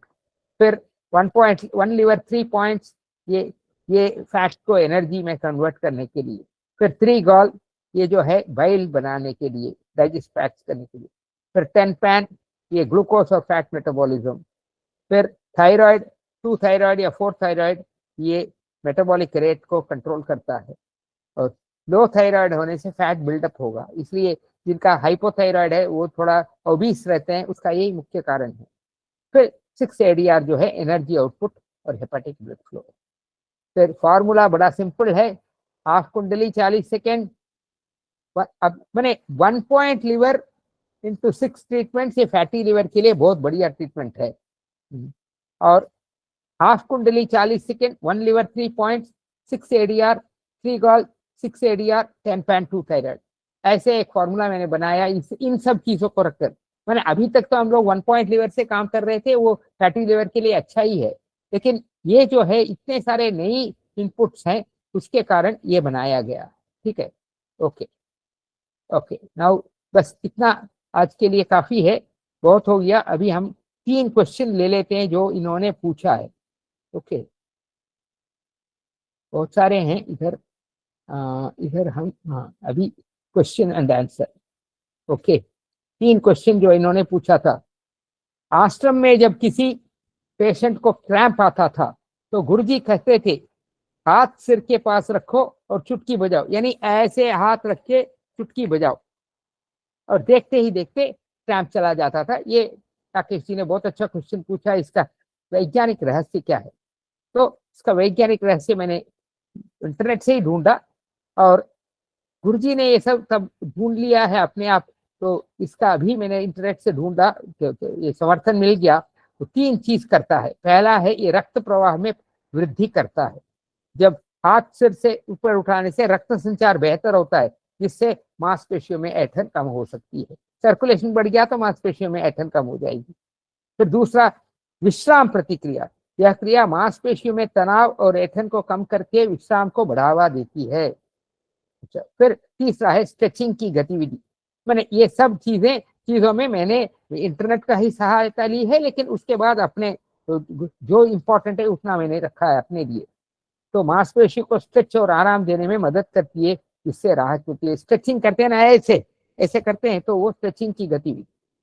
लेकिन वो मैंने इंटरनेट बोलता है कि ऐंठन प्रबंधन के लिए डिहाइड्रेशन, मैंने हाइड्रेशन और मैग्नीशियम सप्लीमेंट जैसे अन्य तरीकों के साथ मिलाने की सलाह दी जाती है।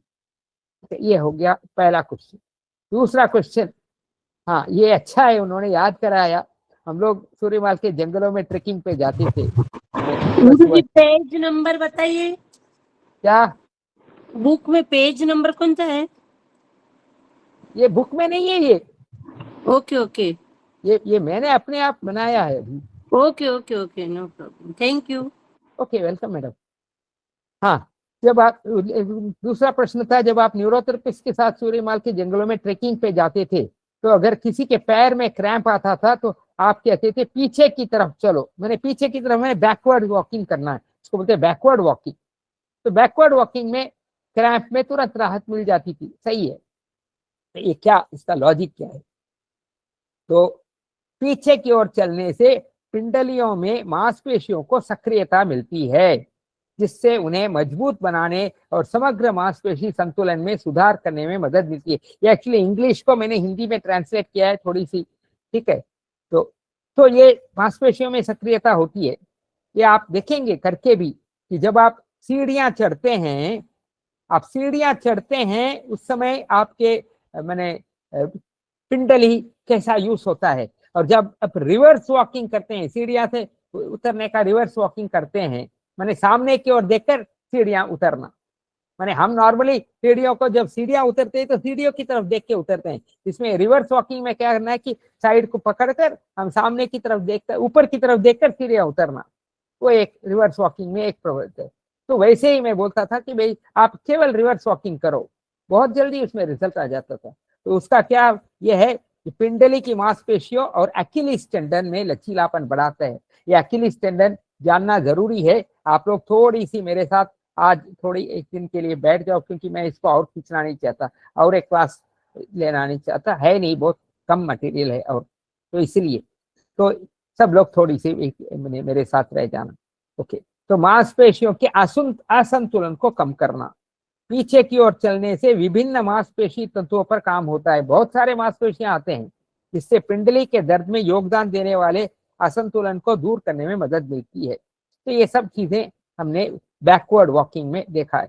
और फाइनली एक और है, ये जब आप ऐसे क्लिकिंग करते हैं, ये एक्चुअली क्लिकिंग के लिए है कि जो हमने बोला ना कि ऐसे से गुरुजी बोलते थे ऐसे ऐसे झुटको, तो आप देखेंगे ये जब हम ऐसे देखते हैं तो सुजोग में बताते हैं ये देखो ऐसे देखने से ये एक पैर, ये एक और पैर, तो ये दोनों पैर को सूचित करता है, ये दोनों, और ये हाथों की उंगलियों को, मैंने हाथों को सूचित करता है, और ये माथा है। ये सुजोग में ये बड़ा स्टैंडर्ड ये है। तो उसमें ये दोनों जो हैं ये पैर हैं।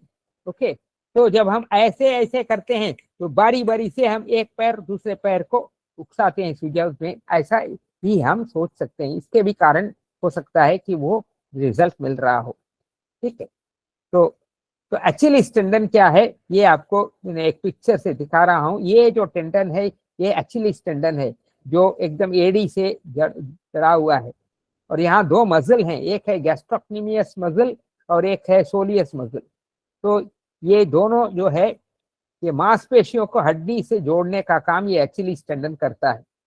और ये इसमें ये रिवर्स वॉकिंग में ये एक्टिवेट होता है, इसलिए मैं इसको दिखा रहा हूँ, पिक्चर दिखा रहा हूँ ये। और मांसपेशियों की एडी के कैल्केनियस हड्डी जो है, ये कैल्केनियस हड्डी है, सॉरी, उसमें ये उसको ये जोड़ता है हड्डी से, ये दोनों को जोड़ता है, गैस्ट्रोक्नीमियस मसल और सोलियस मसल को इसके साथ जोड़ता है। ओके, फिर यहाँ भी देखो इससे क्या होगा, ये गति को सुगम बनाता है। मैंने प्लांटर फ्लेक्शन बोलते हैं, जब पैरों के नीचे की और मुड़ना चाहिए। मस्कुलर डिस्ट्रॉफी आपको पता है, मस्कुलर डिस्ट्रॉफी में वो एडी उठ के ही चलता है और वो वापस नहीं आता। वापस क्यों नहीं आता, ये जो है ये प्लांटर फ्लेक्शन उसमें इम्पॉसिबल है, मैंने डिफिकल्ट है।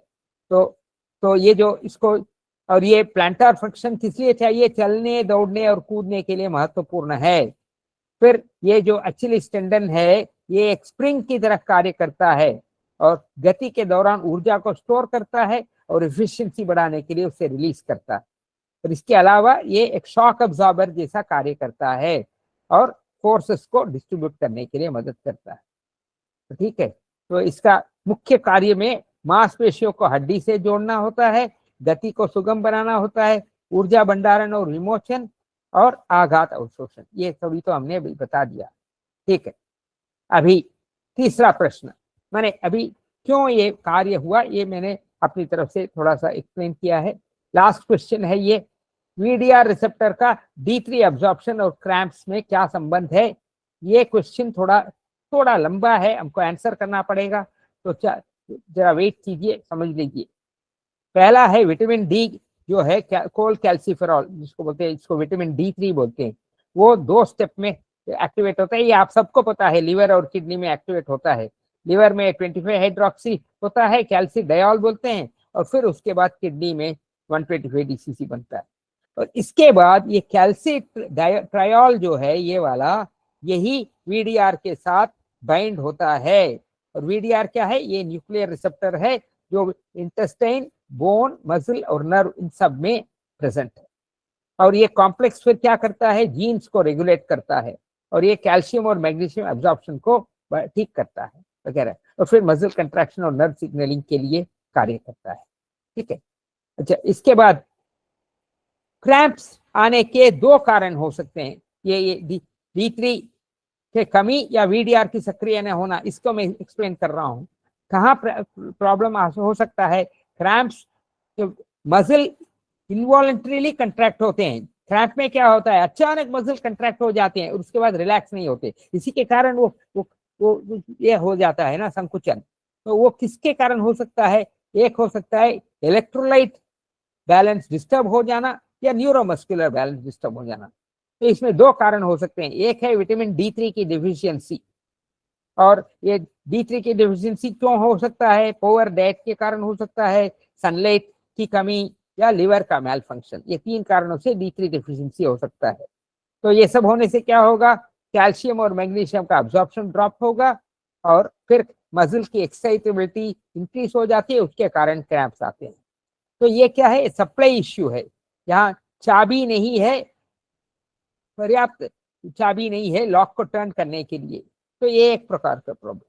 दूसरा है, अगर एडिक्वेट D3 है लेकिन VDR काम नहीं कर रहे हैं, ये जो सेकेंड क्वेश्चन, तो ये क्या, तो इसमें क्या हो सकता है, तो सेल जो है विटामिन D का मैसेज पढ़ नहीं सकता, फिर वो सेल इंटेस्टाइन जो है कैल्शियम और मैग्नीशियम को अब्सॉर्ब नहीं कर सकता, फिर बोन और मसल का मेटाबॉलिज्म डिस्टर्ब हो जाता है, और इसके कारण क्रैम्प, फटीग और इम्यूनिटी। तो ये कम्युनिकेशन इश्यू है। एक है सप्लाई इश्यू, जब विटामिन D3 पर्याप्त मात्रा नहीं होना, और दूसरा है कम्युनिकेशन इश्यू, जिसमें चाबी है लेकिन ताला जैम है। ठीक है, ओके। तो इसका सोल्यूशन क्या है, बस यहाँ सोल्यूशन के साथ हम लोग खत्म करेंगे, ज्यादा नहीं है, बहुत सिंपल है सब। पहला है इंट्रिंसिक फैक्टर और गट एब्जॉर्प्शन को सपोर्ट करने के लिए कॉडाइपिना प्लस। फिर इसका उससे क्या होगा, डाइजेशन और विटामिन D एसिमिलेशन होगा। फिर दूसरा है 3-Gol-7 लीवर, ये कैल्शियम बाइंडिंग को, कैल्शियम मैग्नीशियम बाइंडिंग को इंप्रूव करता है, और जिससे सेलुलर मेटाबॉलिज्म बढ़ता है। फिर आ गया 125 फॉर्मूला, और इससे लिवर और किडनी का हाइड्रोक्सिलेशन बढ़िया बनेगा और D3 एक्टिवेशन बनेगा। फिर आ गया सर्कुलेशन के लिए P heparin bottom off peak. तो दोनों के कारण अलग अलग कारण हैं, एक है जो क्वेश्चन था, एक है सप्लाई इश्यू, एक है कम्युनिकेशन इश्यू, तो हमने दोनों को इन सब चीजों से ये कर दिया है। ये देख लीजिए, गुरुजी ने हमें टाटा कर दिया है, तो आशा है कि आप लोगों को ये बहुत अच्छा लगा होगा।